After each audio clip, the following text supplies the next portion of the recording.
মধ্যপ্ৰদেশত অনুষ্ঠিত ৬৮তম ৰাষ্ট্ৰীয় স্কুল গেমছ টাইকোৱাণ্ডো চেম্পিয়নশ্বিপত সোণৰ পদক অৰ্জন কৰা 2 খেলুৱৈক মৰাণত সম্বৰ্ধনা। মধ্যপ্ৰদেশৰ বিদিশাত অনুষ্ঠিত ৬৮তম ৰাষ্ট্ৰীয় স্কুল গেমছ টাইকোৱাণ্ডো চেম্পিয়নশ্বিপত মৰাণ গুলশন মাৰ্কেটৰ দ্বিতীয় মহলাত থকা মৰাণ টাউন টাইকোৱাণ্ডো একাডেমীৰ প্ৰশিক্ষক সমুজ্জ্বল গগৈ নেতৃত্বত একাডেমীৰ 4গৰাকীকৈ খেলুৱৈ অংশগ্ৰহণ কৰে। ইয়াৰে শ্ৰুতি গগৈ 24 কেজি শাখাত তথা নিতেশ আগৰৱাল 63 কেজি শাখাত সোণৰ পদক অৰ্জন কৰিবলৈ সক্ষম হয়। সোণৰ পদক অৰ্জন কৰা 2 খেলুৱৈক তিলৈস্থিত মেগনাছ টাইকোৱাণ্ডো একাডেমীত সম্বৰ্ধনা জনোৱা হয়।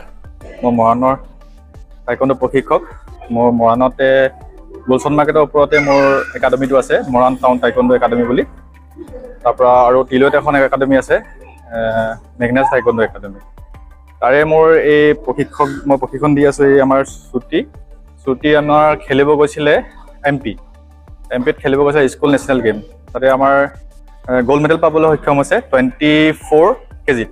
মৰাণত আমাৰ নেশ্যনেল মানে ইয়াতে আমাৰ আৰু এগৰাকী গৈছিলে আমাৰ নেশ্যনেল, তেখেতো গ'ল্ড মেডেল পাইছে। কিন্তু তেখেতে মানে কি হ'ল, মোৰ ওচৰতে প্ৰথম প্ৰেক্টিচ কৰি আছিলে। কিন্তু বৰ্তমান এতিয়া মানে আমাৰ চাই হোষ্টেলত তেখেতে চিট চাৰ্জ পোৱাৰ কাৰণে এতিয়া বৰ্তমান গুৱাহাটীৰ চাইট মানে তেখেত প্ৰেক্টিচ কৰি আছে। তেখেতো আমাৰ গ'ল্ড মেডেল পাবলৈ সক্ষম হৈছে। আমাৰ 4জন গৈছিল টোটেল আমাৰ নেশ্যনেল খেলিবৰ কাৰণে, তাৰে আমাৰ 2জনে গ'ল্ড মেডেল পাবলৈ সক্ষম হৈছে। নিতেশ আগৰৱাল আছিলে তেখেতৰ নাম। তেখেত এতিয়া গুৱাহাটীতে প্ৰেক্টিচ কৰি আছে চাই হোষ্টেলত। নমস্কাৰ, মোৰ নাম শ্ৰুতি গগৈ। মই নেশ্যনেল খেলিবলৈ এমপিত গৈছিলোঁ, গ'ল্ড মেডেল পোৱাত সক্ষম হৈছোঁ। ভাল লাগিছে, বহুত ভাল লাগিছে। যাতে আকৌ ইণ্টাৰনেশ্যনেল খেলি মই অলিম্পিক যাব পাৰোঁ, সেইটো আশা আছে।